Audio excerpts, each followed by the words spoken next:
नमस्कार दोस्तों, हमारे YouTube channel Guruji from school में आपका हार्दिक स्वागत है। हम क्लास 10th के सामाजिक विज्ञान विषय का अध्याय 9 भारतीय कृषि के बारे में अध्ययन कर रहे हैं।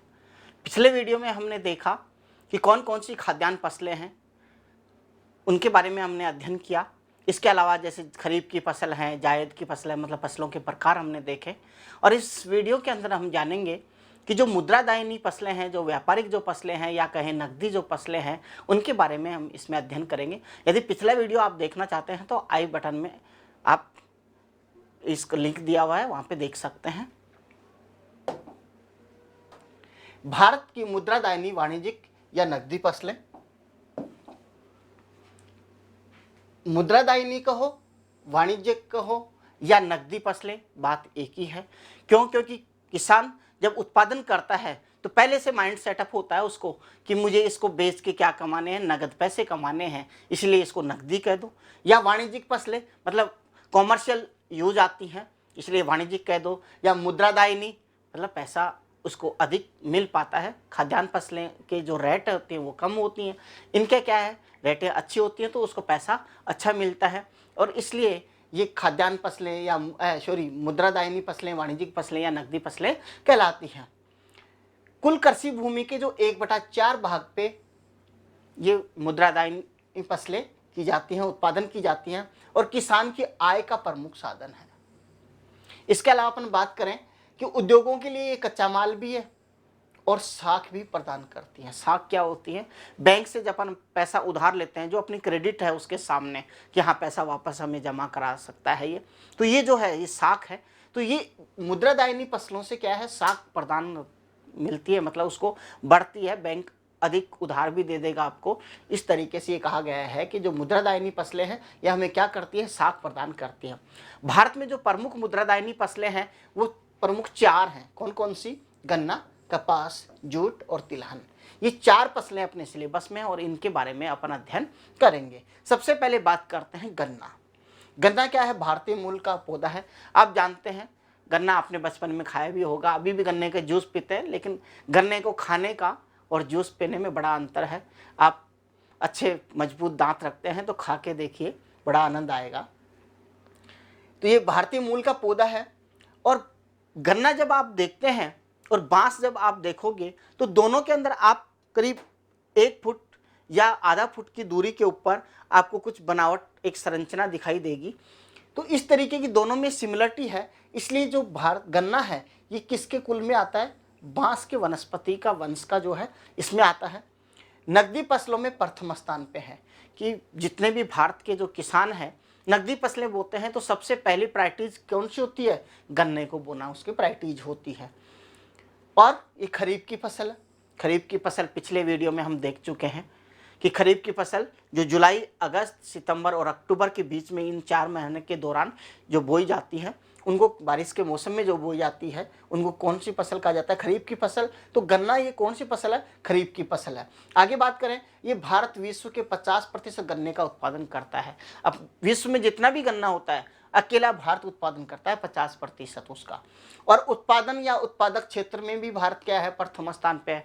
या तो एरिया ले लो तो एरिया में भी भारत प्रथम स्थान पे है, और उत्पादन ले लो तो उसमें भी भारत प्रथम स्थान, मतलब दोनों ही क्षेत्रों के अंदर भारत विश्व में प्रथम स्थान रखता है। उत्पादन उष्ण कटिबंधीय भागों में होता है। गन्ने का जो उत्पादन होता है उष्ण कटिबंधीय, आपने ज्योग्राफी में पढ़ा होगा कि अपने जो पृथ्वी है या इसके जो क्षेत्र है इसको अपन अलग अलग कटिबंधों में बांट के रखते हैं। शीतोष्ण कटिबंध, शीत कटिबंध, उष्ण कटिबंध। तो इस तरीके से ये उष्ण कटिबंध के अंदर ये जो गन्ना है उत्पादन अच्छा होता है, क्योंकि यहाँ पे आप तापमान जब देखते हैं 15 से 30 डिग्री टेम्परेचर जब इसको जरूरत होती है, तो इसलिए ये किसमें? उष्ण कटिबंधीय भागों में इसका उत्पादन होता है। मिट्टी की बात करें, मिट्टी चिकनी, दोमट तथा कछारी मिट्टी इसको अधिक उपयुक्त होती है इसके उत्पादन के लिए। अच्छा उत्पादन यहाँ पे होता है। इसके अलावा अपन बात करें वर्षा की, आपको पता है गन्ना के अंदर रस अधिक मात्रा में चाहिए, और तो इस मतलब बारिश यहाँ पे क्या होगा, बारिश बहुत अधिक हो, वहीं पे पानी अधिक जरूरत पड़ती है इसको। 100 से 200 सेंटीमीटर वर्षा इसको आवश्यक होती है। उत्पादन का जो क्षेत्र है वो दक्षिण भारत में अच्छा उत्पादक क्षेत्र है इसका। और वो क्यों? क्योंकि वहाँ का जो गन्ना है बहुत अच्छा होता है। उसका कारण एक ही है कि वहाँ की जलवायु जो है उसकी वजह से गन्ने में जो रस की मात्रा है वो बहुत अधिक बढ़ जाती है। मतलब क्वालिटी वाइज देखें तो गन्ने का उत्पादन दक्षिण भारत में बहुत अच्छा होता है क्वालिटी के अकॉर्डिंग। हालांकि उत्तर भारत में जो उत्तर प्रदेश है ये भी प्रथम स्थान रखता है गन्ना उत्पादन में, लेकिन इसकी क्वालिटी उत्तर प्रदेश वाले गन्ने की अपेक्षा अधिक है। कारण सिर्फ वहाँ की जलवायु।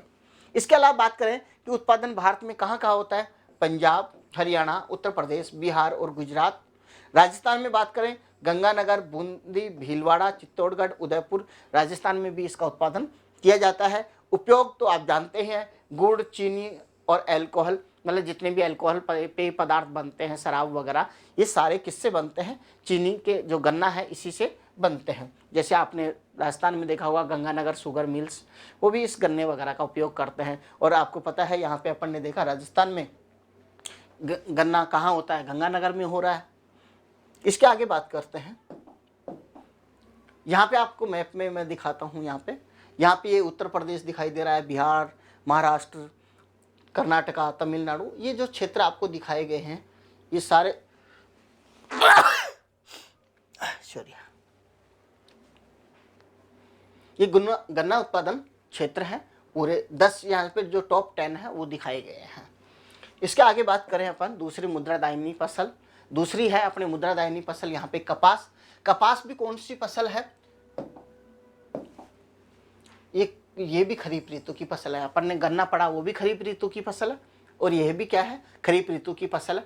और ये जो कुल कृषि भूमि है उसके 6.7% भाग पे क्या बोई जाती है? कपास बोई जाती है। मिट्टी की अपन बात करें तो यहाँ पे काली मिट्टी, और क्या हो उसमें?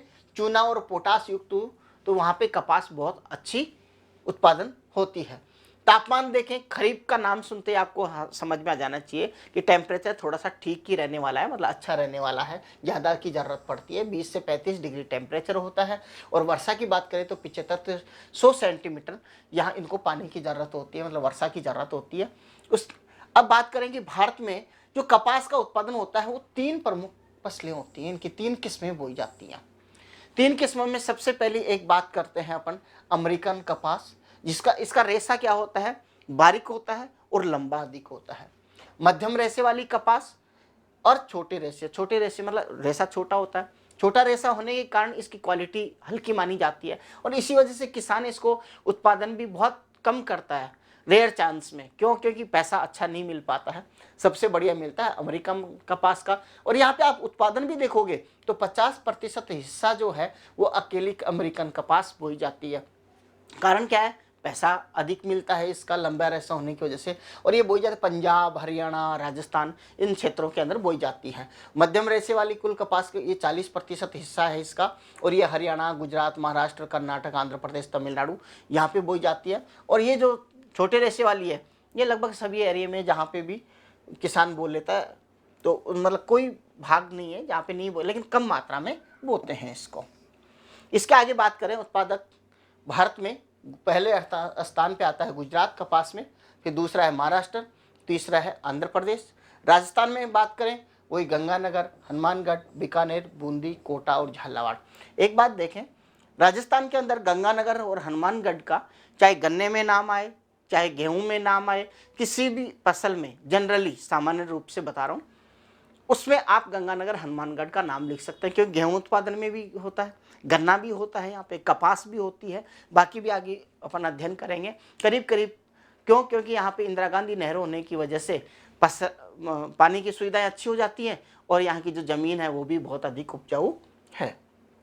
आगे बात करते हैं इसका उपयोग क्या होता है, कपास का उपयोग क्या होता है। ये तो आप वर्षों से जानते हैं, जो भी कपड़े बनते हैं अपने कॉटन के जो कपड़े बनते हैं वो किससे बनते हैं? कपास से ही बनते हैं। इसके अलावा दूसरा बात करें कि कपास के जो बीज होते हैं ये दूधारू पशुओं के लिए दूध में वसा की मात्रा बढ़ाने के लिए प्रयोग होते हैं। इसलिए जो गाय भैंस रखते हैं वो लोग क्या करते हैं, इनका उपयोग करते हैं चारे के रूप। जब चारा खिलाना होता है तब ये कपास के बीज भी उनको बॉयल करके खिलाते हैं, जिससे दूध में क्या जाती है? वसा की मात्रा बढ़ जाती है। इसके बाद में बात करें, यहाँ पे मैप पे अपन देखते हैं, यहाँ पे कॉटन और जूट दोनों का ही, यहाँ पे ये जो एरिया देख रहे हैं पंजाब देख रहे हो, यहाँ पे राजस्थान है थोड़ा सा, यहाँ पे गुजरात है, गुजरात है, यहाँ पे ये महाराष्ट्र का इस तरीके ये बेल्ट, ये तमिलनाडु वाला बेल्ट, यहाँ पे क्या बोई जाती है, कपास बोई जाती है। इसके अलावा यहाँ पे जूट देखते हैं तो ये बंगाल का जो आप क्षेत्र देख रहे हो पूरा इधर, यहाँ पे क्या बोई जाती है, जूट। अब ये नेक्स्ट जो टॉपिक है अपना जूट ही पढ़ने वाले हैं। आगे है जूट। जूट क्या है, रेशा फसल है। रेशे का मतलब जिस तरीके से कपास का रेशा होता है इसी तरीके से ये भी एक रेशा फसल है, लेकिन कपास बहुत बड़े रेशे नहीं होते। इसके जो रेशे होते हैं 1 मीटर 2 मीटर लंबे, काफ़ी लंबे होते हैं। जलवायु कैसी चाहिए इसको, उष्ण कटिबंधीय। उष्ण कटिबंधीय इससे मतलब मैं पहले ही बता चुका, टेम्परेचर अच्छा होना चाहिए। कर्क रेखा के आसपास का जो टेम्परेचर रहता है वो उष्ण कटिबंध में ही आता है। इसके बाद में आगे बात करें उत्पादन में, उत्पादन जो भारत में होता है वो होता है पश्चिम बंगाल में, मतलब सर्वाधिक उत्पादन जो होता है जूट में पश्चिम बंगाल में होता है, जहाँ पे अकेला 60% जितना भी उत्पादन होता है भारत में, अकेला 60% कौन करता है, पश्चिम बंगाल करता है। इसके अलावा फिर बिहार, यहाँ पे बिहार, झारखंड, उत्तर प्रदेश और त्रिपुरा, इन क्षेत्रों के अंदर ये जूट का उत्पादन बहुत अधिक होता है। जूट जानते तो होंगे, जितनी भी ये बोरियां बनती थी, आजकल तो क्या है प्लास्टिक के कट्टे अधिक चल गए, पहले बहुत ज़्यादा इसी के जूट के ही कट्टे वगैरह जो होते हैं वही काम आते थे। आज भी जो रस्सियाँ आप देखते होंगे वो जूट की बनती हैं, प्लास्टिक धागे वाली को छोड़ दीजिए, इसके अलावा आप देखते होंगे जूट की रस्सियाँ भी होती हैं, जिसको अपन एक बारीक रस्सी और होती है जिसको अपन सूतली कहते हैं, वो भी इसी की जूट की बनती है। आगे बात करते हैं उपयोग क्या काम आता है, इसका काम क्या होता है। ये इसका जो तना होता है कागज और लुगदी उद्योग में काम आता है, कागज बनाने और इसको लुगदी उद्योग जो है इसमें काम आता है।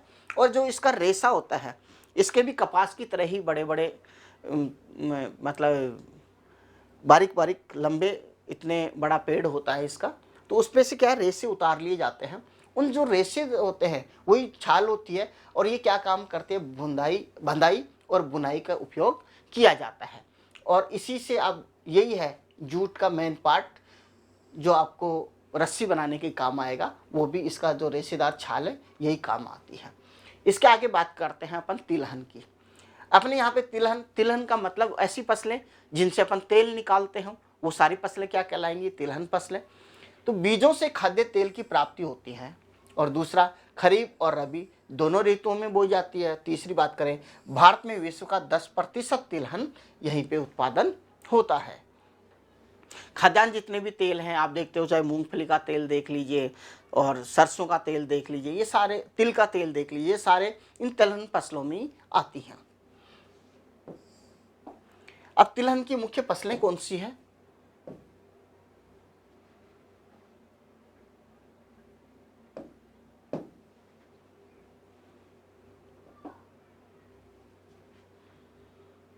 मूंगफली, सरसों, कुल तिल उत्पादन का 80% भाग। मूंगफली और सरसों अकेला जितना भी तिलहन उत्पादन होता है उसका कितना 80% भाग ये दोनों कवर करते हैं। अन्य के अंदर आ जाते हैं सोयाबीन आ जाता है, तिल आ जाता है, सूरजमुखी, अलसी, अरंडी, क्योंकि सबसे अधिक आपको पता है खाने में यूज जो किया जाता है वो भी मूंगफली और सरसों का तेल ही किया जाता है, इसलिए अपन उत्पादन भी अधिकतम इनका ही करते हैं। इसके आगे बात करते हैं अपन, यहाँ पे मैप में आप देख पा रहे होंगे, यहाँ पे ये मैंने मूंगफली कहाँ कहाँ पे उत्पादित होती है वो देखा है। गुजरात में यहाँ पे अच्छा देखोगे आपके, यहाँ पे आंध्र प्रदेश और यहाँ पे थोड़ा सा तमिलनाडु का जो पार्ट है यहाँ पे भी अधिक उत्पादन होती है। और ये जो पूरा एरिया दे पा रहा है यहाँ पे भी, और राजस्थान में भी, जैसे यहाँ पे बीकानेर का जो पार्ट है इस तरफ यहाँ पे उत्पादन मूँगफली का होता है, जयपुर में भी होता है। इसके आगे अपन बात करें, मूँगफली कहाँ की है, ब्राज़ील की फसल है। मूंगफली ब्राज़ील की फसल है और खरीफ की ऋतु में बोई जाती है। कहाँ पे बोई जाती है, खरीफ की ऋतु में। खरीफ आपको मैं बता ही चुका, जुलाई, अगस्त, सितंबर, अक्टूबर के जो महीने होते हैं यहाँ इस समय जो बोई जाती है खरीफ की। विश्व में 30% जो मूंगफली का उत्पादन है वो अकेले भारत में किया जाता है और कुल तिलहन फसल का 45% भाग ये कवर करती है, कि जितने भी तिलहन फसल होता है उसका 45% हिस्सा अकेला मूंगफली का बोया जाता है। उत्पादन क्षेत्र गुजरात, आंध्र प्रदेश, तमिलनाडु, महाराष्ट्र, कर्नाटक में 85% पैदावार होती है। और राजस्थान में देखें तो गंगानगर, हनुमानगढ़, जयपुर, सवाई माधोपुर, भीलवाड़ा, चित्तौड़गढ़ और बीकानेर में मूंगफली का उत्पादन किया जाता है। इसके बाद में बात करते हैं द्वितीय स्थान पे जो सरसों है तिलहन, इसके बारे में, सरसों क्या है, रबी की फसल है। अब समझ गए होंगे, यहाँ पे खरीफ बाजरे के साथ बोई जाती है, रबी यहाँ पे गेहूं के साथ में। तो ये रबी की फसल है और विश्व में 70% जो सरसों है वो भारत में उत्पादित होती है। जितने भी विश्व में उत्पादन होती है सरसों, उसका 70% जो हिस्सा है कल भारत उत्पादित करता है। और कुल तिलहन का 35% भाग, तिलहन का मतलब जितने भी सारे मिला लो, मूंगफली, सरसों, इसके अलावा अपन ने अरंडी, सोयाबीन, सबको मिलाकर अकेले 45% जो हिस्सा है सरसों कवर करता है। उत्पादन जो होता है भारत में होता है, राजस्थान में सबसे ज़्यादा होता है 41%। इसके आगे प्रथम स्थान है इसका सरसों उत्पादन में। और इसके अलावा उत्तर प्रदेश, मध्य प्रदेश, गुजरात, पंजाब, हरियाणा में भी सरसों का उत्पादन किया जाता है। और उत्पादन जो राजस्थान में भी अपन देखें तो राजस्थान में भरतपुर और अलवर का जो क्षेत्र है, सवाई माधोपुर, जयपुर, गंगानगर, हनुमानगढ़, बीकानेर, ये क्षेत्र, इन क्षेत्रों में क्या है, अधिक उत्पादन किया जाता है किसका, सरसों का। आगे बात करते हैं, ये तो प्रमुख फसलें हो गई मूंगफली और सरसों। अब अन्य जो तिलहन फसलें हैं उनके बारे में हम अध्ययन करते हैं। उसमें सबसे यहाँ पे ये जो सरसों जिस एरिया में अधिक बोई जाती है ये आपको मैप में दिखाया गया है। यहाँ पे जैसे अपने राजस्थान का अलवर, भरतपुर, ये पूरा एरिया आ जाता है। इसके आगे बात करते हैं अरंडी, जो अन्य तिलहन फसलों में आती है। इसका उत्पादन होता है अकेला 65% हिस्सा कौन करता है, आंध्र प्रदेश करता है। और अन्य में गुजरात, मध्य प्रदेश, उड़ीसा, कर्नाटक और तमिलनाडु भी इसका उत्पादन करता है। उपयोग क्या किया जाता है, इसका तेल सिर्फ मशीनों में स्नेहक या लुब्रिकेंट, स्नेहक लुब्रिकेंट आप जानते हैं, लुब्रिकेंट का मतलब ये होता है मशीन जब चलती हैं तो उसके अंदर अपन ऑयल डालते हैं ताकि उसमें पार्ट्स घिसाई नहीं हो, आराम से स्मूथली चलते जाए, उनको लुब्रिकेंट। तो इसका अरंडी का तेल लुब्रिकेंट के काम में लिया जाता है, या फिर किसमें, साबुन बनाने, चमड़ा संशोधन में इसका उपयोग किया जाता है। इसके अलावा बात करते हैं सोयाबीन। सोयाबीन का तेल तो आजकल बहुत आम हो गया, सभी लोग इसी का यूज करते हैं खाने में भी। सोयाबीन का जो उत्पादन अपन सीधे बात करते हैं, 70% सोयाबीन का उत्पादन मध्य प्रदेश में, 20% का महाराष्ट्र में और 10% राजस्थान में। राजस्थान में तो यहाँ पे अपने कोटा वाला जो बेल्ट आ जाता है, कोटा, बारा, उस तरफ यहाँ पे उत्पादन होता है। इस तरीके से यहाँ पे अपन ने सोयाबीन का उत्पादन देखा।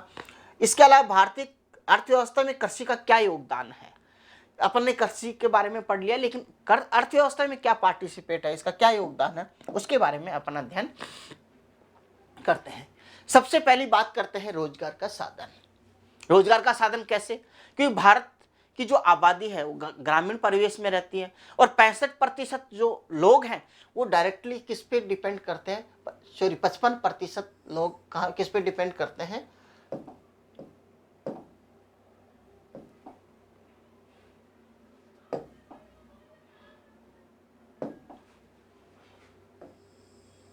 प्रत्यक्ष रूप से इसको रोजगार मिलता है। ग्रामीण क्षेत्र में रहते हैं, खेती बाड़ी करते हैं, उसी से अपना परिवार पालन पोषण करते हैं। तो इस तरीके से 55.6% जो जनसंख्या है वो प्रत्यक्ष रूप से रोजगार प्राप्त करती है। ये तो हो गई डायरेक्ट खेती करने वाले, लेकिन अप्रत्यक्ष रूप से और क्या, क्योंकि कृषि के सहायक कारक कौन कौन से, जैसे पशुपालन, मत्स्य पालन, वानिकी, इनके अंदर भी व्यक्ति रोजगार प्राप्त करता है। इसके अलावा उद्योगों को कच्चा माल प्राप्त होता है कृषि से।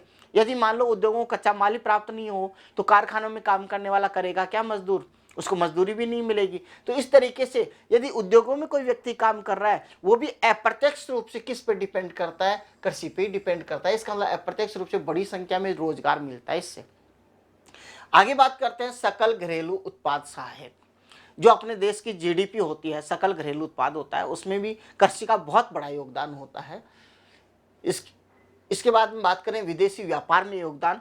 विदेशी जो व्यापार करते हैं, फॉरेन जो ट्रेड करते हैं, उसमें भी इसका सहयोग है। कैसे, क्योंकि यहाँ पे जो कृषि से जो उत्पादन करते हैं उनको हम विदेशों में निर्यात करते हैं या विदेशों से आयात करते हैं। तो अब क्या चीज़ आयात की जाती है, निर्यात करते हैं अपन यहाँ पे चाय, चीनी, तिलहन, तंबाकू, मसाले, ताज़ा फल, बासमती चावल, कपड़े और मुर्गी पालन से जितने भी उत्पाद हैं ये अपन यहाँ पे निर्यात करते हैं। आयात करते हैं खाद्यान्न और खाद्य तेल भारत आयात करता है। भारत के जितने भी विश्व के जो कृषि उत्पादों के जो निर्यात होता है, भारत का योगदान है 2.07%। और भारत कृषि उत्पादों के निर्यात की दृष्टि से विश्व का 10वां बड़ा देश है। जितने भी निर्यात करते हैं देश, उनमें 10वें नंबर पे कौन आता है? भारत आता है। अब मैं थोड़ा सा आपको बता देता हूँ निर्यात क्या होते हैं, आयात। आप याद ऐसे करें, निर्यात इसका मतलब भारत से जो निकल रहा है वो तो क्या है? निर्यात। और यहाँ पे आयात मतलब इसका मतलब विदेशों से भारत में जो आ रहा है वो क्या है? आयात। इसके बाद में बात करें उद्योगों के लिए कच्चे माल की आपूर्ति, क्योंकि उद्योग जब चलाते हैं, अब जैसे मान लो आप शुगर मिल ले लीजिए, यदि गन्ना नहीं है तो शुगर मिल काम नहीं करेगी। जूट मिल ले लीजिए, यदि जूट का उत्पादन हुआ है तो ही जूट मिल काम करेगी। इस दाल मिल ले लीजिए, यदि आपने मान लो खरीफ की फसल बोई नहीं हो या रबी की फसल में दलहन बोया ही नहीं है तो वो दालें मिल कैसे काम करेंगी? इसके लिए आटा चक्की की जो मिलें हैं उनके देख लीजिए। यदि आपने खाद्य फसलों का बोया ही नहीं, जैसे गेहूं वगैरह है, तो वो भी नहीं काम कर पाएंगे। जैसे मान लो चने से बेसन वगैरह मिलते हैं। तो इस तरीके से जितनी भी इंडस्ट्रीज हैं वो सारों में सबका कच्चा माल कहाँ से प्राप्त होता है? एग्रीकल्चर से हमें प्राप्त होता है। जैसे कपड़ा उद्योग मान लो, क्योंकि कपास एग्रीकल्चर से आएगा।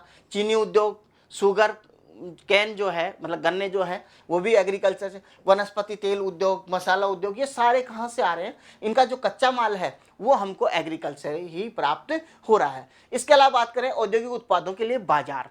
अब बाजार की बात करें तो आप अपने यहाँ पे जब एग्रीकल्चर करते हैं, खेती करते हैं, तो खेती में अनेक प्रकार के यंत्रों की जरूरत पड़ती है। ये यंत्र जो उत्पादन होते हैं उनको लिए खरीदना भी पड़ता है, किसान उनको खरीदता है। जैसे मान लो वह ट्रैक्टर खरीदता है, जुताई के अन्य उपकरण खरीदता है, या खाद्य उपकरण या कीटनाशक जो है उनको खरीदता है ताकि फसल खराब नहीं हो उसमें। तो ये सारे खरीदने की वजह से उसको अन्य उद्योगों क्या उपलब्ध करवाता है? बाजार भी उपलब्ध करवाता है। इस तरीके से हमने देखा कि भारतीय कृषि किस तरीके से अपने उपयोगी है, रोजगार में भी है, जीडीपी में भी, सभी में पार्टिसिपेट करती है। और ये सारी मुद्रादायिनी फसलें अपन ने यहाँ पे अध्ययन कर लिया और इस तरीके से ये चैप्टर अपना कंप्लीट होता है। Thank you for watching.